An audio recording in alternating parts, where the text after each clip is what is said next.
My name is Alexis Hunter, and I'm the community liaison for Wilmington Health. And I'm joined by some colleagues this evening who I'm happy to introduce here in just a minute. But thank you for accepting our invitation to attend med school, as we call it.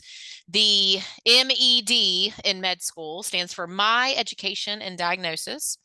Wilmington Health provides these seminars for patients to enjoy the opportunity to interact with expert physicians about diagnoses, injuries, ailments. But tonight, Dr. Claude Jarrett will educate us on tendon injuries of the elbow. Dr. Jarrett is a board certified orthopedic surgeon who specializes in surgical and non-surgical management of problems of the upper extremities. However, Dr. Jarrett and all of our orthopedic physicians see patients of all ages suffering from a variety of orthopedic concerns. He sees patients in our clinics in Wilmington, Jacksonville, and Leland, and when necessary, performs surgery in our local hospital, area outpatient surgery centers, and our state-of-the-art, absolutely gorgeous Wilmington Health Ambulatory Surgery Center on Glenmead Road, close to our 1202 Medical Center Drive location. So if you have any questions during the presentation, please use the chat function. And my colleague Desiree is going to monitor that and interject questions when appropriate to Dr. Jarrett. And I know we're going to learn a lot about the elbow and anything that might happen with the tendon there. I don't know what I'm talking about, but Dr. Jarrett does. And so I'm going to let you take it away, Dr. Jarrett. Thank you, Desiree and Alexis. It's great to be here. Thanks for the invitation to come back. Today's topic is we're going to talk about common tendon injuries of the elbow, and we will run through the usual aspects. And there are 4 topics that we're going to cover today. We're going to cover lateral elbow tendon injuries, what we used to call tennis elbow. We'll talk about medial elbow tendon injuries, also known as golfer's elbow. We'll also talk about biceps tendon ruptures and triceps tendon ruptures, and that will cover the span of what we see the vast majority of the time. And this discussion is supposed to be really easy environment, so feel free to ask questions along the way, and we'll try to answer questions as we go. We'll start off first with probably the most common tendon injury that we see of the elbow. The technical term that we use is lateral elbow tendinopathy, or also commonly known as tennis elbow.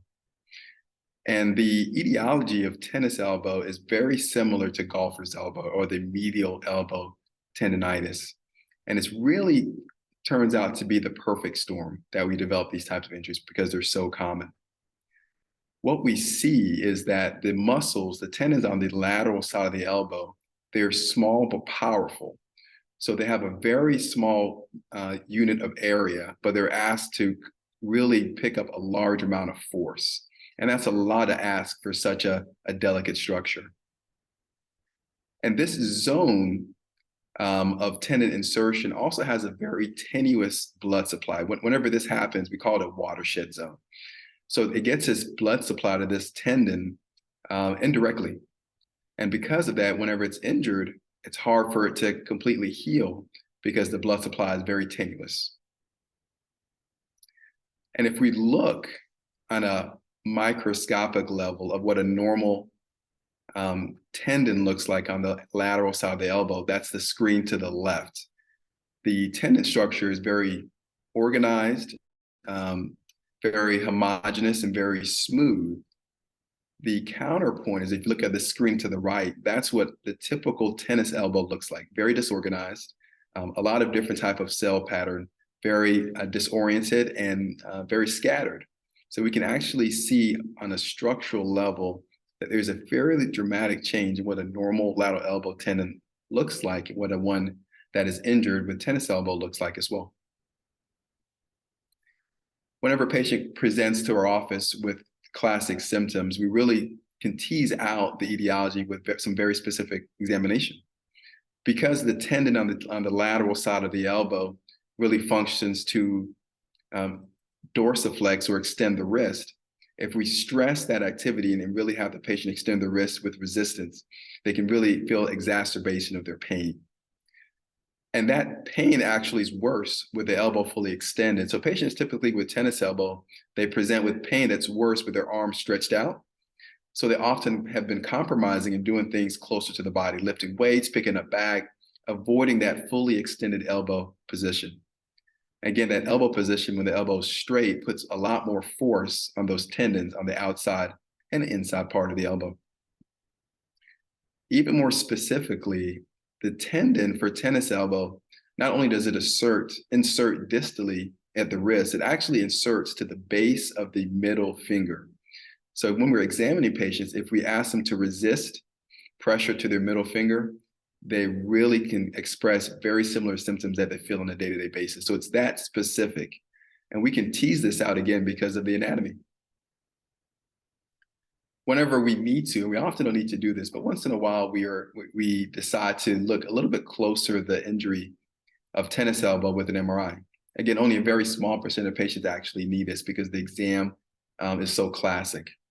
When we look at an MRI of the elbow, what we see with patients with tennis elbow is that the tendon insertion site is starting to wear down and starting to tear off of the bone. So this is the classic tendon of tennis elbow. And normally this tendon should be completely attached to the bone. But this portion that's white is where the tendon has already started to partially tear off of the bone. So this is what we classically expect to see with patients with tennis elbow. The good news that we all often like to tell patients is that the natural history of tennis elbow is that the body can heal it. It's really a burnout process. So the body's actually able to heal this on its own for the vast majority of patients. The catch, though, it's a slow healing phenomenon. It can take easily 12 months, sometimes even longer, for the body to heal this. But the prognosis tends to be good, but it's very, very slow. And that's the hard part. So I tell patients, if we wait long enough, the pain typically goes away. But unfortunately, it can require a lot of patience and support from physicians and from physical therapists. Conservative management is really our go-to for the vast majority of patients. We can treat tennis elbow and golfer's elbow successfully without requiring surgery. Physical therapy, very successful. There are certain braces that we use, and you may recognize this from a lot of the sporting goods stores, what we call tennis elbow straps. And these straps you often wear just below the elbow. And what they function is that they protect the tendon. So it offloads the load and the force that the tendons are experiencing. And that often allows it to rest and heal and gradually resolve the symptoms. There are also some very specific eccentric physical therapy exercises as well, where under low load, with good form and technique, it can really strengthen those tendons and those muscles and allow patients to feel much better. But again, the hard part is the time. Whenever initial attempt at conservative management does fail, then we start to consider other options such as injections. And probably for the longest time, cortisone has been suggested and used for tennis elbow and golfer's elbow.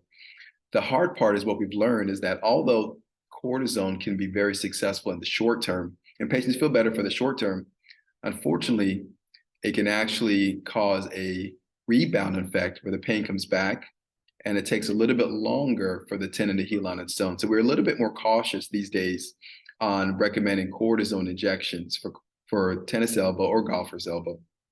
Again, it's one of those aspects where it helps you feel pretty good in the short term, but in the long term, it can actually extend the natural history and the recovery of the disease process. There are newer types of injections as well that we use for tennis elbow. And this we tend to lump in a category that are called biologic injections. And platelet-rich plasma is probably one of the more common aspects of it. What we do in theory is that we harvest stem cells or healing cells naturally from your body. We concentrate those growth factors and we deliver them specifically back to the tendon that's injured. And this has been a very exciting early aspect of treating for both tennis elbow and golfer's elbow. And a lot of the early data is exciting. We're still watching this very closely. We're still researching this just to make sure the long-term benefits are truly what we hope for. But certainly this is a very growing, rapid avenue that addresses those patients with tennis elbow that does not naturally resolve on its own.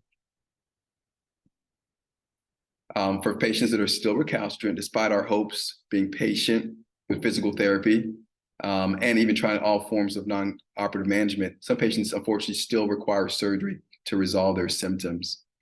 And what we typically do when we're treating this surgically is that we really want to clean out the diseased or the worn down tendon. And we can actually see that under magnification. So in surgery, whenever we look at a patient with tennis elbow that's failed conservative management, we can actually visually identify the diseased tissue.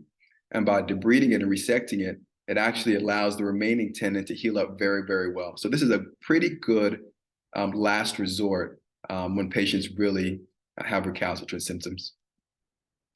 And nowadays, we can also do this arthroscopically, which has been shown to potentially decrease the recovery time. So patients potentially have an option for recovering a little bit quicker. But the concept of how we treat this is the same, whether it's done through a small incision or done arthroscopically. The outcomes with surgery, fortunately, are very good for those recalcitrant patients. Symptoms improve up to 90%. And patients can actually get back to their physical activity, things at work, both recreationally as well, with excellent long-term data and very small amount of recurrence. The counterpart to tennis elbow is what we call medial elbow tendonitis or tendinopathy, commonly known as golfer's elbow. We don't call it golfer's elbow as much because nowadays you don't have to play golf to develop this. You can get this at home doing home projects or also at work doing high demand workout routines. And actually, a lot of epidemiological studies have shown that injuries related from activities at work are way more common than golfers.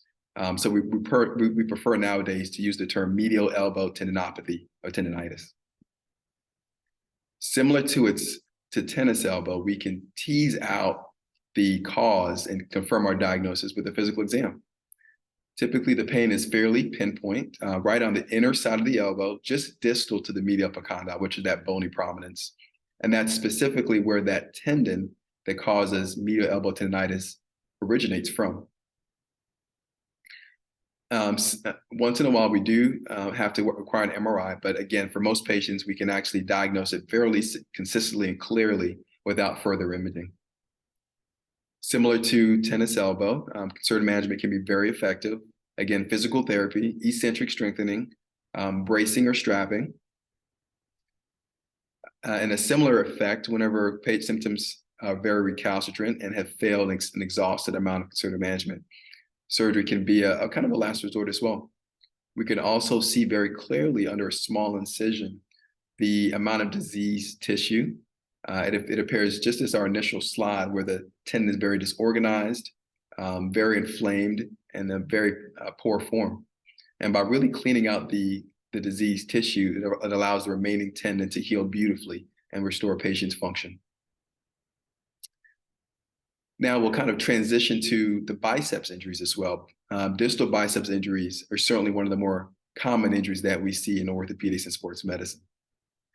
If you look at the biceps muscle, it starts proximally at our shoulder.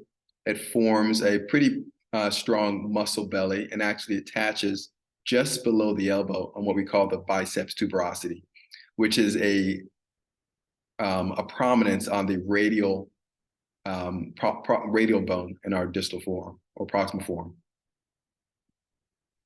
And the biceps does a lot more than just flex the elbow. When we talk about patients about what the biceps actually does, its true function is in supination or rotating the forearm. So if you see friends working out in the gym, typically they're rotating their forearm whenever they're trying to exercise their biceps because they realize that rotation really is what provides the strength. Biceps injuries typically occur from an eccentrically load. So you're trying to pick up a very heavy object, whether it's a box or furniture, move that furniture from one side of the room to the other side of the room. And that load is more than what the biceps tendon can handle. So because of that, what patients classically see is what we call a Popeye deformity. And that's when the biceps ruptures from below the elbow and it contracts and forms a very prominent muscle belly in the upper part of the arm. Classic Popeye deformity. When we see this, it's pretty clear what the injury mechanism was. On physical exam, we can again fairly successfully confirm the diagnosis from the presentation. They have that Popeye deformity. They often, depending on when they present, have a lot of bruising or ecchymosis in the front of the elbow. And we are unable to palpate the tendon itself. This is what we call the hook test. Normally, in a normal biceps, we can actually palpate and hook the tendon under palpation.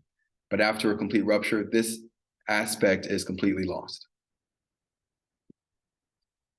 Whenever we confirm the diagnosis of a biceps rupture, we look specifically where the tendon should be. So this is one of our patients that ruptured the distal biceps tendon. And the biceps tendon, on this view, when we're looking at the elbow, should fill this space as it attaches to the proximal radius. But this patient, because of the rupture, that biceps tendon is retracted proximally, and this space is void and just filled with fluid. This confirms our diagnosis. For treatment options for partial biceps rupture, so not everybody has a complete rupture. Sometimes it's just a partial portion of it. And these actually can be treated successfully without surgery. They can often heal well, and patients can return back to normal function. And if patients continue to have progressive pain and weakness despite a good course of conservative management, then we do consider surgery as an alternative. But for those patients that have a complete rupture, often we do talk about surgery as the best treatment. And the reason for that is the loss of strength. So if you rupture your biceps tendon, you actually lose about 40% of that forearm rotation or supination strength. And depending on goals and activities and quality of life, that can actually be an issue for some patients, and thus with a good discussion and taking a lot of insight of what they like to do, their occupational demands, their recreational demands, we do consider surgical repair for most patients with complete ruptures. And so whenever we do a complete rupture, we can actually repair the distal biceps with a very small incision, often a small incision in the front of the elbow, maybe just a couple of inches. We can very minimally invasively retrieve the torn tendon and pull it back out to length. And you can see it here to the right. If we retrieve this biceps tendon, this is what it looks like clinically.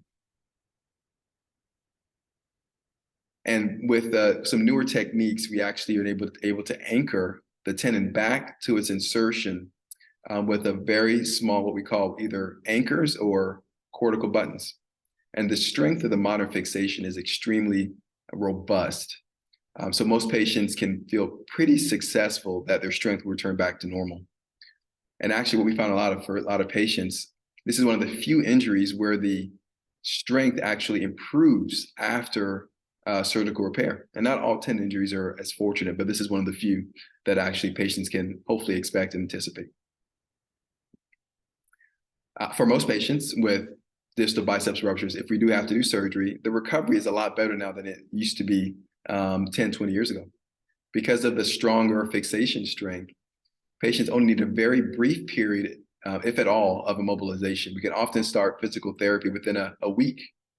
So they can start working on range of motion and gradually get back to normal activity.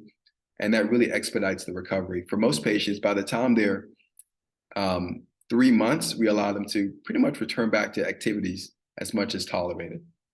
So recovery is a lot quicker and a lot better. And part of that is, again, because of the advancement in technology and how we can actually repair these tendon injuries. Finally, we're going to wrap up with our fourth elbow injury, tendon injury of the elbow, and that's the distal triceps rupture. This is probably the least common of tendon injuries that we see of the elbow. Typically, we see it a lot more in high impact sports, weight training, or patients that have been on prednisone or cortisone for other non-related ailments. The triceps tendon is on the posterior back of the elbow, and slightly different from the biceps, its tendon insertion is a lot more broad. So it encompasses a wider spread on the back of the elbow, but it's very powerful for extending our elbow. So we see this a lot with kind of that pushing mechanism, whether you're using a bench press, you're making a tackle, or even trying to push a heavy object at home, whether it's your sofa or your refrigerator. That pushing force can often be too much load that the tendon can handle. On physical exam, when patients present to us, depending on the timing, we often see some bruising, some ecchymosis.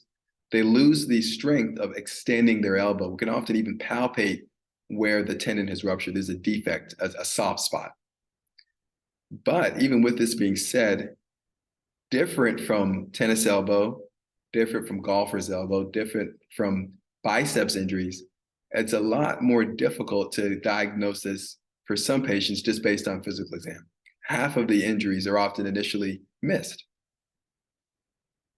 But if we're able to really assess patients' extension strength of their elbow, that really helps us confirm the diagnosis. So we have the patient often have their arm above their head or out to the back and try to see how well they can extend their elbow, whether it's against gravity or even resistance.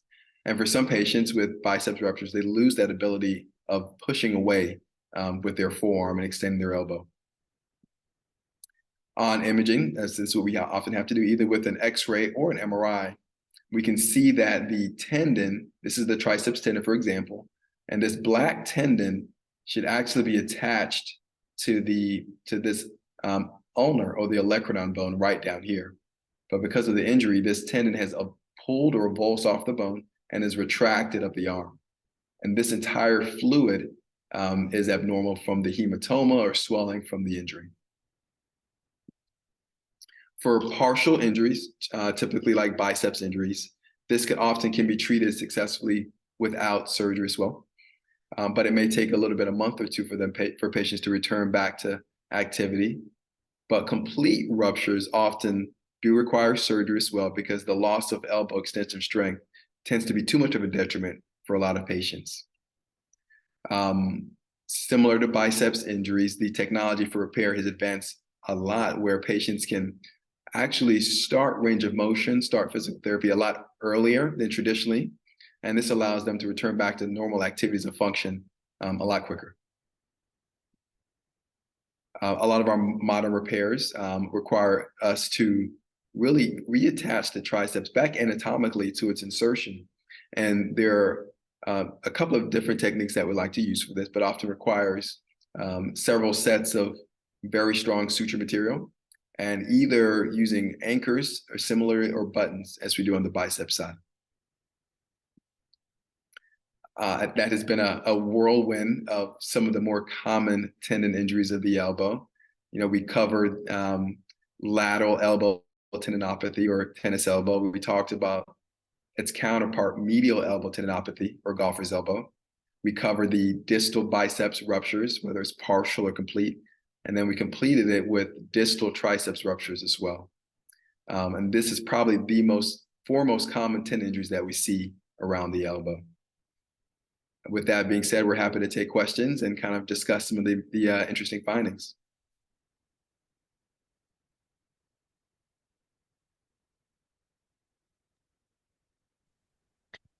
Dr. Jarrett, what outside of like elite athletes, what is the typical, like, is there an age demographic? When I think of tennis elbow, golf elbow, things like that, or is it across the board, or do you typically find it in a certain age group of people?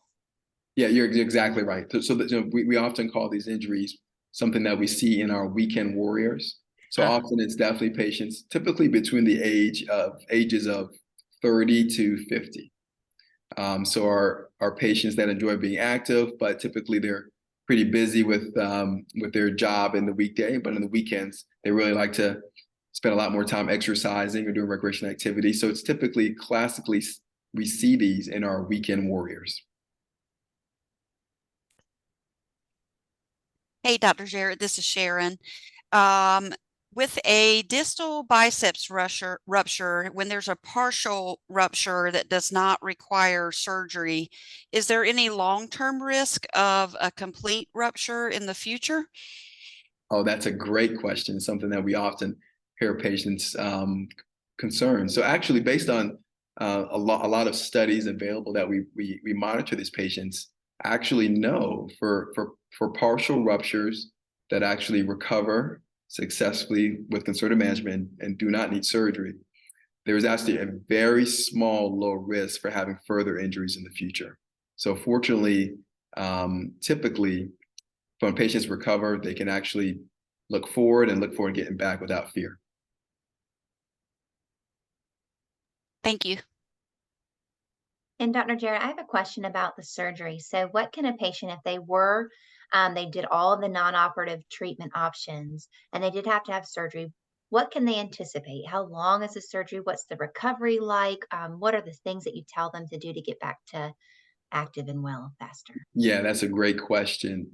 So the surgery typically is about an hour, hour and a half. It's an outpatient surgery or day surgery. So patients don't have to worry about staying in the hospital, spend that in the hospital. After surgery, most patients have either a soft cast or a nice bulky dressing with a sling. And for most patients, actually, within a week or two, we're able to have them start physical therapy, start working on range of motion, start gradually working on activity. And by 3 months, on average, patients are able to return back to all activities without restrictions.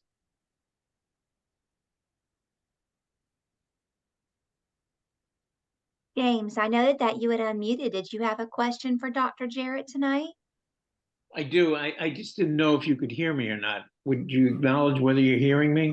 We can definitely hear you. Thank you so Okay. much. Thanks to Dr. Jarrett's good guidance, I went through some physical therapy on what he has referred to as golfer's elbow more recently. This was probably in July. I had gone to PT and then followed up and continued to utilize the exercises that they had given me. And the discomfort I was feeling in the tendon in the elbow disappeared. Okay, after a period of a couple of weeks, it worked just fine. What's happened though, periodically that discomfort comes back without any stress on the elbow. It'll just happen to appear. The discomfort is not nearly as severe as it had been previously, but it seems to come back and then disappear again. Is that a typical reaction to what I've gone through? Oh yeah, that's such a common reaction that we hear and see from patients. And we do see a couple of things. I'm glad you pointed out. First, that's a great question. We do see that those episodes hopefully become fewer and further in between as you get a little bit further out in the recovery period. Staying on top of your home exercises for maintenance is really helpful too. So we always encourage patients that although your commitment to physical therapy is perfect, staying on top of doing your home stretches and strengthening is often very critical as well. But hopefully what we tend to see for most patients is those episodes start to become fewer and further in between, but it does take a little bit more time. Thank you.